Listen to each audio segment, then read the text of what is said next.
Here we go.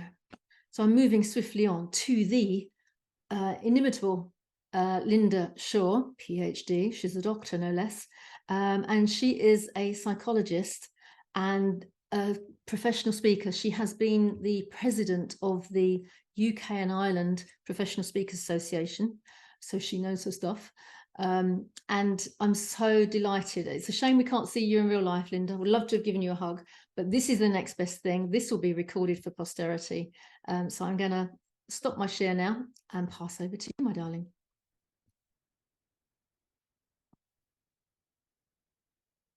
And you need to unmute. Do you know that I'm a professional speaker? I just thought I'd throw that in. Clearly, I forgot to press it. I did detach mute, whatever you call it. Right. I just want to say a couple of things because I'm a neuroscientist by trade. There's a couple of things that you've already talked about, Jill, that I want to support. The first one is what Buckminster Fuller said in that quote you had on there. What he described as how we change is actually how we change habits. So in actual fact, he's talking about also the neuroscience of habits and habitual responses. So that is really quite interesting that you introduced that to start with. And the second thing I want to say is this fear thing. We have used in sales and marketing for many, many, many, many years, the FUD principle, fear, uncertainty, and doubt. So it makes people, you sell by fear, which is what you were talking about just now. Well, I did some research for Standard Life a few years back now, and we were looking at we wired people up with brain. Oh dear, my name's Lynda Shaw. We wired them up with ECG. That's probably a better way of saying it. And they looking at messages from negative words in a letter to get them to buy a pension and premium type insurance things. And they looked at words like struggling and survival in a letter. And in the next letter, it was positive words like saving for your family, giving something to your grandchildren. And there was a control letter as well, of course. It was a psychology experiment. And without exception, the people who, when they looked at the positive words, the nice words, the stuff that galvanized you into action, that's exactly what they did. They actually signed on the line because it was pleasant, not unpleasant.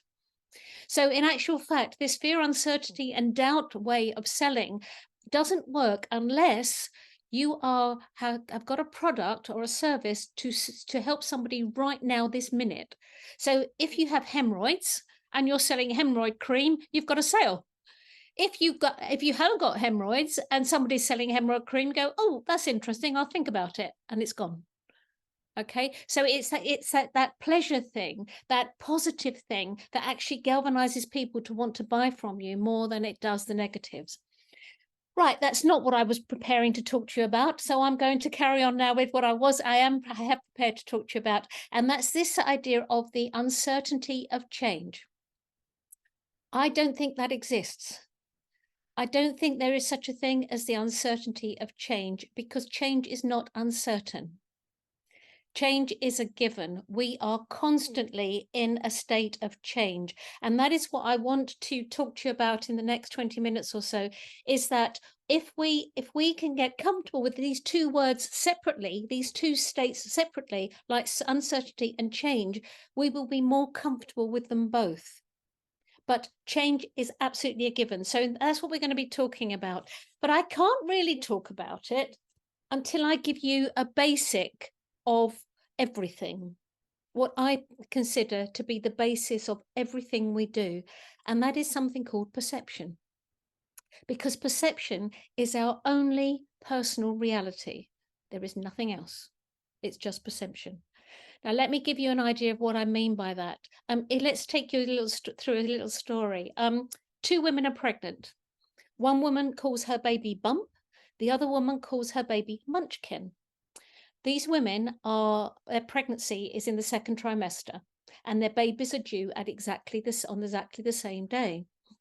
So they are trundling along, they're in the second trimester, and their babies have developed taste buds on their tongue by now. So they are now able to detect the 5 strongest flavors that we have by using their taste buds through the amniotic fluid, by just swallowing a little bit of it. One day, Munchkin's mother is eating chocolate. So her baby's very first perception is sweet. At exactly the same moment, the other mother is eating cooking apples. So her baby's very first perception is sour. The following day, the two women swap. So the first woman who ate sweet first is now tasting sour, and her baby's going, whoa, that's a bit of a different taste. Okay, slight exaggeration, but you get my point. The other way round for the second woman. Now, on the third day, these two women share a bowl of olives. Now, the baby's perception of the salty flavor of the olives is different to one another simply because those two flavors were introduced the other way round. That's the only reason.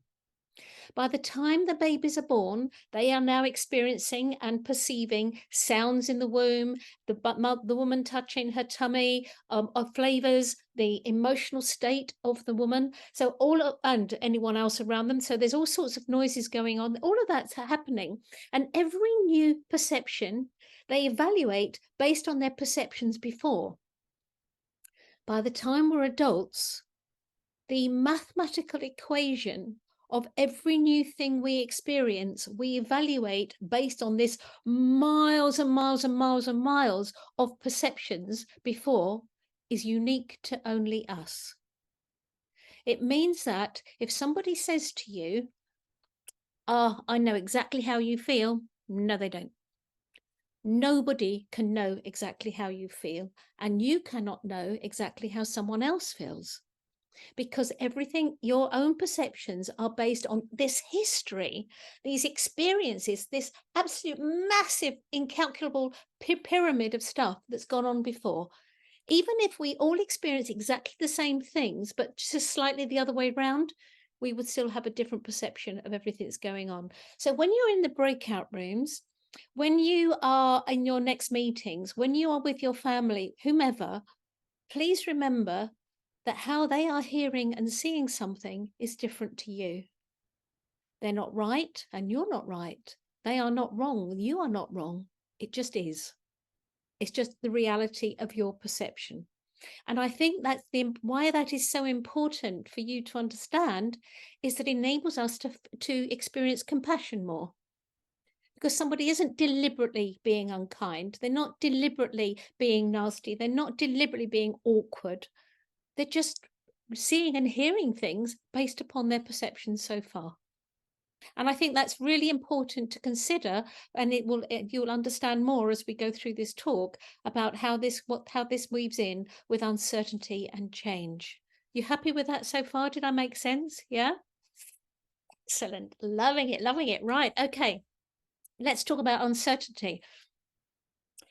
Okay, I don't think any of us can ever forget the pandemic, can we? But do you remember when it first started, the massive sense of uncertainty we had?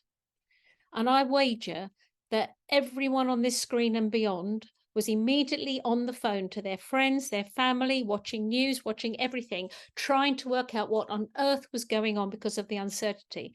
And the reason for that is the brain doesn't do gaps. Okay, it cannot operate properly if there are gaps in its information. So what the brain does is it searches for information from all sorts of sources, some of which whom are unreliable. And equally, if you remember at the start of the pandemic, any information we got was made up anyway. Nobody knew what was going to happen. It was all made up. So we have now got all this misinformation, and all of a sudden we're listening and we're working it out and we're feverishly watching the news and we're doing all of this and blah, blah, blah, blah, and then our brain goes, okay, that fits with my psychological schemas and scripts. That fits with my perception so far. I'll take that piece of information and I will then file it away, and I feel better now. Okay, except that we are now worrying about things that are not going to happen or probably didn't happen at all because it was based on misinformation, which is what we do a lot, a huge amount. So we're worrying for nothing.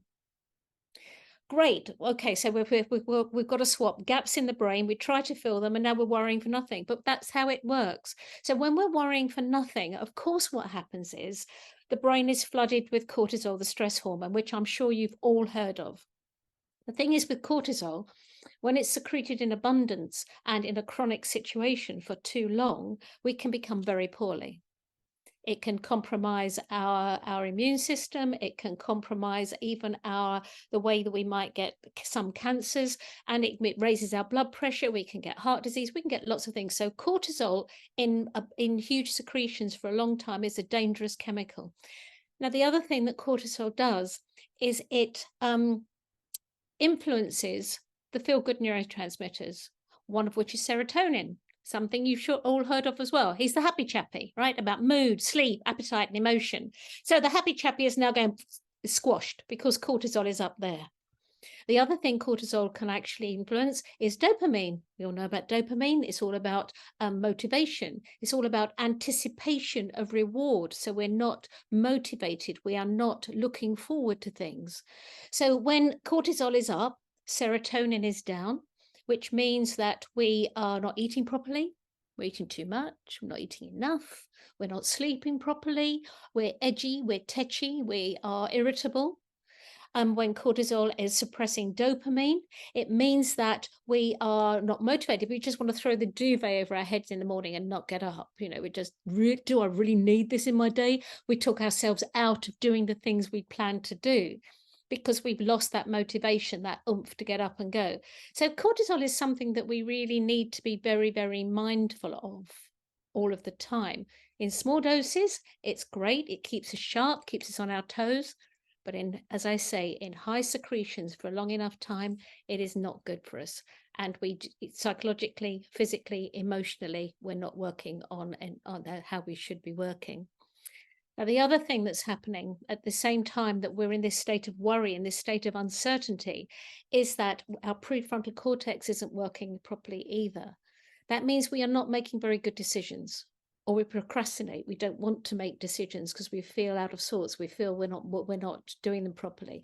It means that we are not very good at judging things at the moment. It means that we're not going to achieve our goals if we've set goals, or it means that we just lose the desire to want to achieve our goals.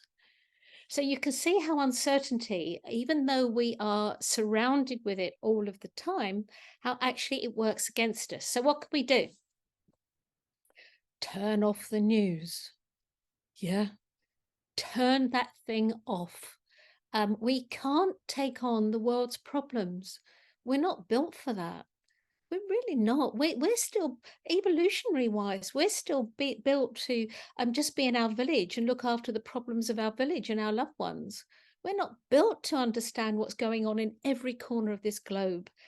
And I'm not saying that in an unkind way or a selfish way. What I'm saying is, please look after yourself and don't take on the world problems, because everyone's got their own stuff to sort out. So be careful of that. When you are feeling uncertain, try to think about what you can actually control. Okay, when the brain is out of this control thing, try to think what you can control. And there's a lot you can control. You can control when you wake up in the morning. You can control going for that walk if you are able to go for a walk. You can control whom you speak with if you are able to speak with people. You can control lots of things. Focus on what you can control, not what you can't control in an uncertain situation, because the brain will calm down. It will work with that. If you have got the opportunity, I don't know about you guys, but my online programs went through the roof through lockdowns. Everyone wanted to learn something. They did that because of the uncertainty, not because of me. They did that because they were looking around for something to learn, and that's what helps. So learn something new. If you're in this state of uncertainty that's too much, sign up for something that's interesting and maybe hold you accountable to actually finish it.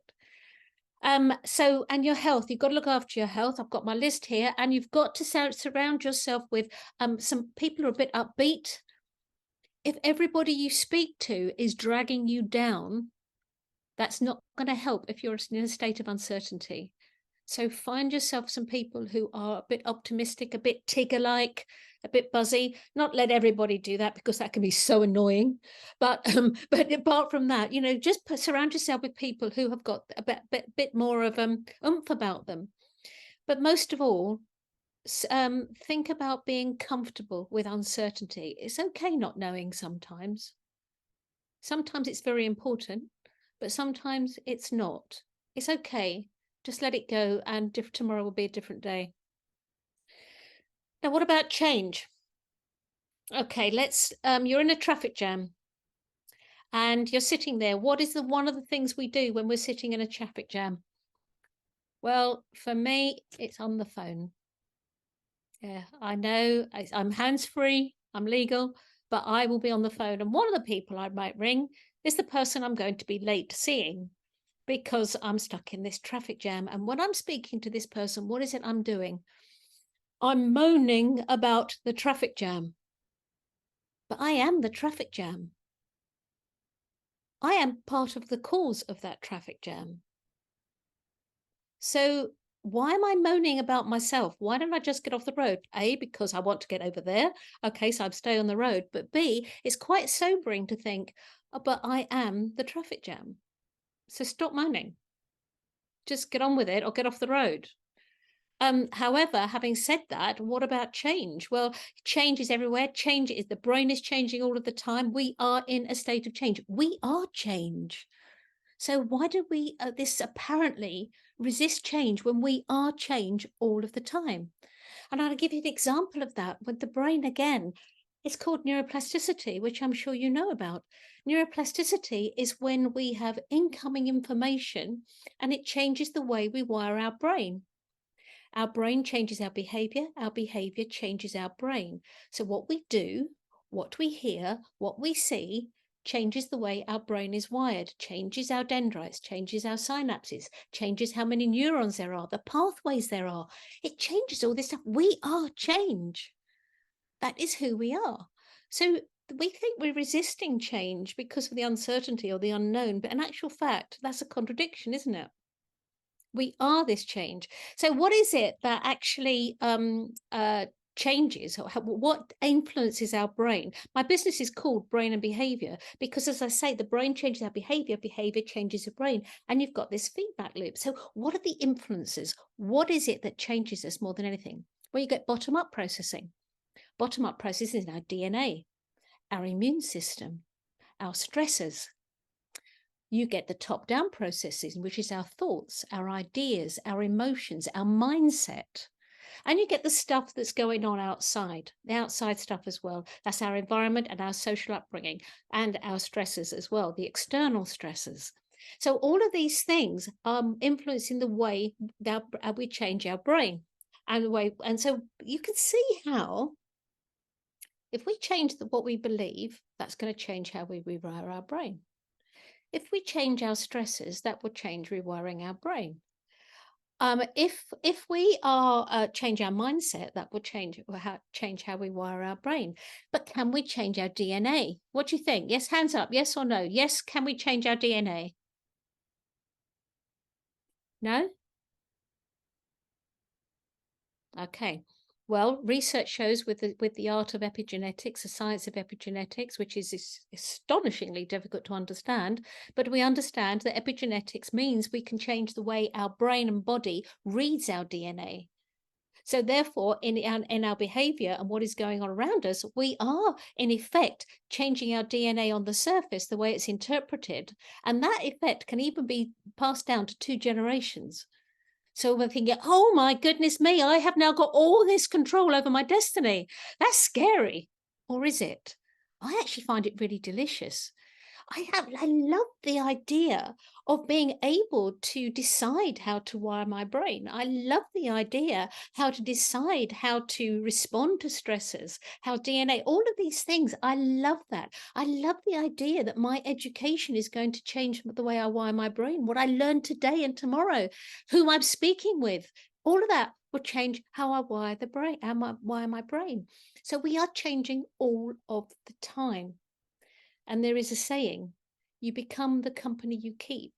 So keep good company. So therefore, I don't suggest in a million years that we turn our back on people that need our help and maybe are not very nice, but not at all, but balance it out with people who are going to nurture us and feed us as well, because we do become the company we keep. So all of these things mold into one. All of these brain influences will change the way we think, the way we wire our brain, the way we do things, the way we behave, and we are that change. When we are used to that, when we get the idea that we are change, change doesn't seem so bad. So what can we do to help with change? Well, my suggestion is this: if some change is a hard problem with you, maybe you have got a merger and acquisition situation going on at work, or your clients have. Maybe there's all this uncertainty because the company's been taken over, and you are feeling really, up the swan without a paddle, if you like, because you just don't know what's going to happen. I suggest you just stop, just take a breath. And this is something to tell your clients if you're in a situation where you're working with people like that. Just stop, take a breath, reevaluate the situation, and then put your brain in alpha frequency. Alpha frequency is when we are staring out of the window watching the rain fall. It's when we're we might be in the shower. It's when we just wake up in the morning and we're not quite awake, we're not quite asleep. That is alpha frequency. It's like a very light meditative state. And what that means is we are extremely creative, and we can make that happen on a daily basis, on every hour if we want. If there's something that's really troubling us, just allow yourself to stare out of the window. I used to do it as a child. I don't know about you, but my teacher would say, "Stop staring out of the window." Teachers were so wrong, okay? Because that was the juice. That was the good stuff. And that's what we want. So allow your brain to be an alpha frequency. And that's when you come up with some ideas. And then you think to yourself, right, okay, when have I done some of this really well? When have I been successful in this situation? What have I done that was good in the past that has worked? And then with all your creative thought and you thinking like that, you might come up with a plan, something that is concrete. And if you come up with a plan, you then sit with it and see how it feels. If it doesn't feel right, go back to stage one and go back to alpha frequency again and allow yourself to stare out of the window. There is no right or wrong, remember, it just is. Just allow yourself to find what suits you. So that's the way to handle change, knowing that we are change. And in actual fact, we can facilitate change better if we go through those steps. And lastly, for my very last point, with my 1 minute left, I want to say this: if in doubt, have fun. Just have fun. We are not, I don't know about you guys, but I'm not curing cancer. I haven't got answers to nuclear disarmament. I haven't got answers for Putin and Ukraine. But I do know that if I have fun, I put my brain in a pleasurable state. And that's a whole new world of neuroscience. So thank you for listening. Oh, wow. Thank you so much, Lynda. That was fantastic.